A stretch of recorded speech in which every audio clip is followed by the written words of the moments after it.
If I was to say UberCrit, would that mean anything to you? Alright, hey, what's up, guys? This is Andrew from UberCrit.com, and we're here with the awesome Rupert Booth, aka Detective Jenks from Contradiction Spot the Liar. How are you doing today, sir? I'm very well, thank you. How are you? Oh, I'm doing fantastic. So, firstly, in case anyone doesn't know, go ahead and say what you do. You know, what do you do? Why would people know you?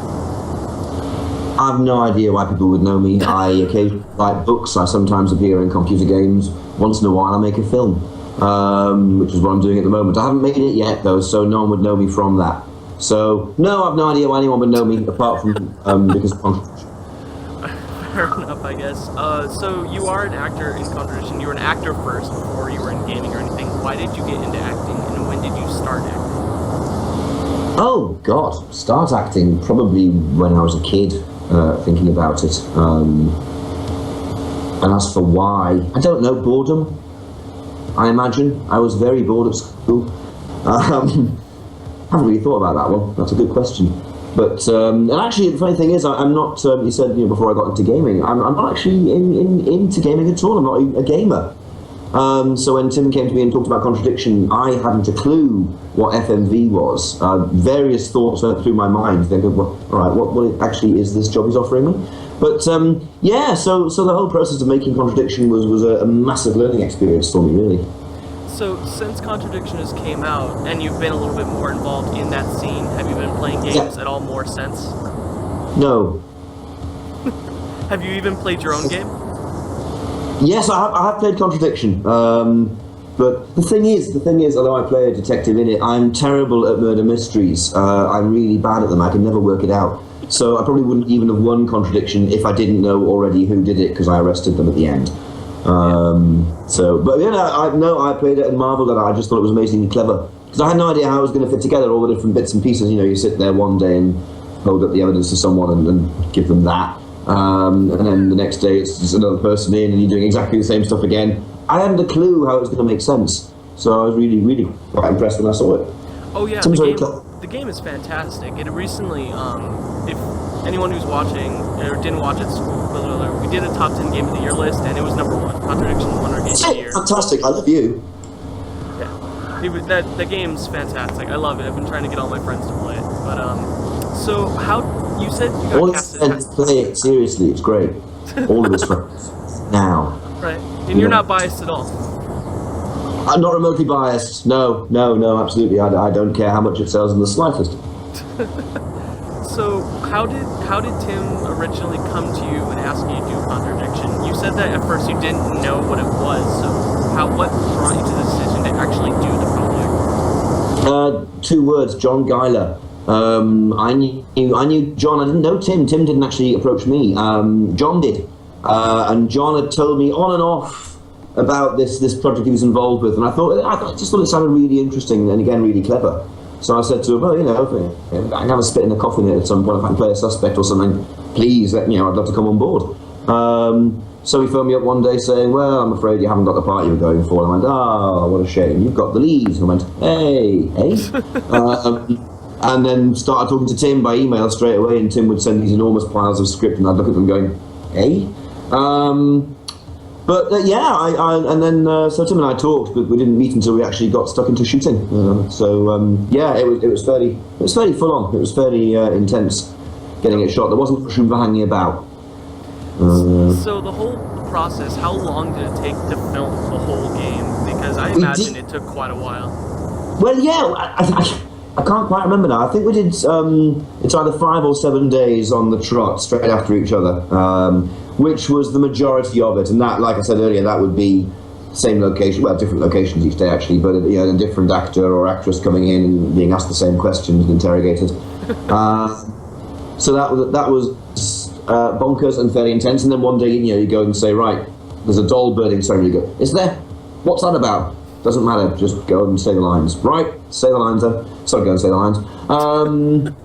And then there was a break, and then I think a month later we did the day with Paul Darrow, which was great, and a few sort of mopping up bits and pieces here and there. I think all in all it was 11 days of shooting and generally recording to make it. Alright, So the whole process, like you said, it's a lot of saying, "Oh, what is this? What is all of that?"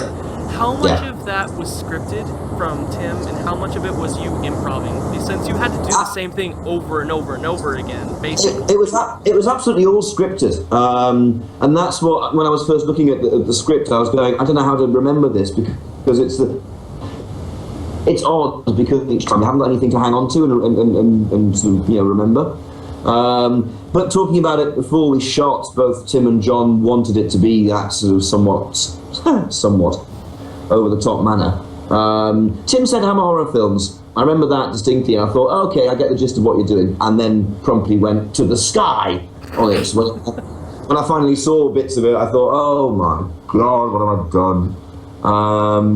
But that was, that was the general gist of what we were going for with it, to make it that very, very, very English, very British, kind of Avengers, the series of the Avengers from the 60s, that sort of thing. Oh no! When you said the Avengers, I was thinking like the Marvel movies. I'm like, it's nothing like the Marvel movies. I know. You see, because I was born in the 70s, the Avengers means something entirely different to me. So no, not like the Marvel Avengers. No, wouldn't that be great? I want a shit-hot suit that does things. That'd be fantastic. I think Jenks should be an Avenger. That'd be fantastic. I think so. So you said it earlier. How was it like working with Mr. Darrow? He's a longtime actor. He's a professional. He's done lots of different projects. What was it like for you personally, being able to do all these different, well, I wouldn't say scenes, but all the lines with him? Oh, great. I mean, Paul, as you say, was very professional, got on with the job, knew what he was doing, and was great fun all day, was cracking jokes. He'd be sitting around there sort of spitting by at you like this, Inspector, and then the camera's off and he cracked a gag about something. So it was just great fun. It was a really fun day, that one. We all thought, and it was nicely self-contained as well. There was only him to do on that day, so we didn't have to zoom through as much as fast as we have on other days as well. So yeah, good memory of that day. And then we all had an enormous meal in a pub and got fantastically drunk. Yeah, my best friend, I got him to play recently, who's the other person on this website. And he loves his character. He keeps calling him Emperor Palpatine. Oh yeah, absolutely. He I think someone called him Palpatine somewhere. Yeah, he absolutely relished being just the epitome of evil in that.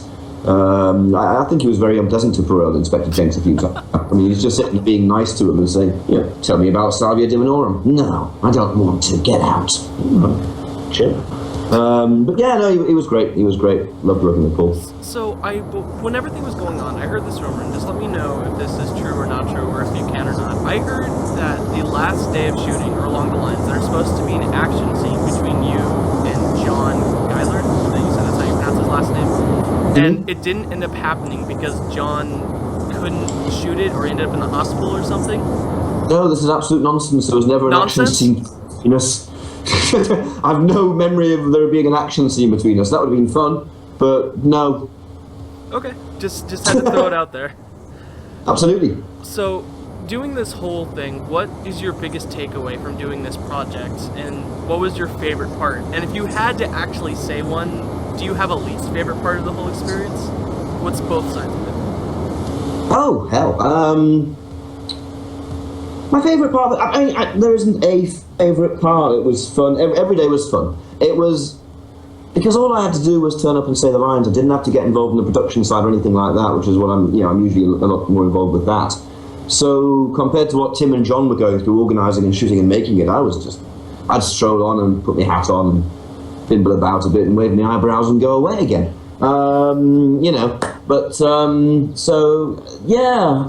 Day 2 was fun because of Anna Rosa. Anna Rosa's an old friend, playing Emma, and so she just sat and giggled at me the entire time, which didn't help in the slightest. So that was a laugh.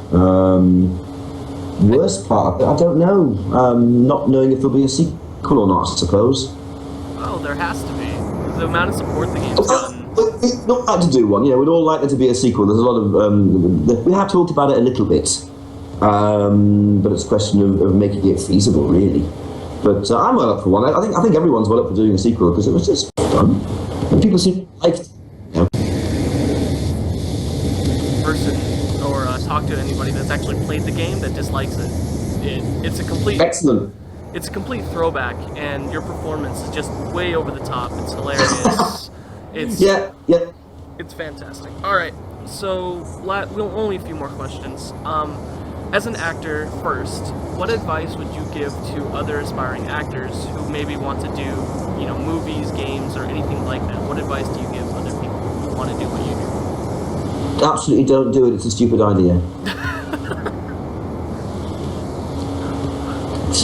Can't say fairer than that. All right. Except if you really want to do it, then do it. And be prepared for finding out it's a stupid idea. All right. Wow, I didn't expect that. That took me off guard. Sorry. That's all right. All right. And for anyone that wants to be able to follow you, where can they follow you on social media? And can you let us know some of your future projects that you're going to be doing? Yeah, Twitter is the best place to follow me, I think. Though I'm not very good at it. I'm from the 70s. I'm from the 70s. Social networking does not come immediately to me. So I do get around to Twitter and things eventually. But if I'm quiet for a bit, then it doesn't mean I'm dead or anything. Or it might mean I'm dead. Yeah, I can't see the future. Who can say how it will go? Projects for the future, the two main ones that I'll mention at the moment. One's a book called Her Friend the Bandit, which is quite fun. That's a kind of rom-com, but with Charlie Chaplin in it. And the other one's the film I'm developing and have been for a bit now, which is called Protoverse. And that's a very interesting stage of development that I can't say anything about, which is incredibly frustrating. Because you know how it is. Yeah, so that's useless. Here's a thing that I'm not going to talk about now. As someone who does video content and acts myself, I'm more of a stage actor than a film actor, but I get it. You just can't talk about things before they come out. Sometimes you just, absolutely. But hopefully I can soon. So everyone go check out Rupert Booth on Twitter, follow him, and thank you so much for doing this. Absolute pleasure, thank you for asking. All right. Have a good one, everybody.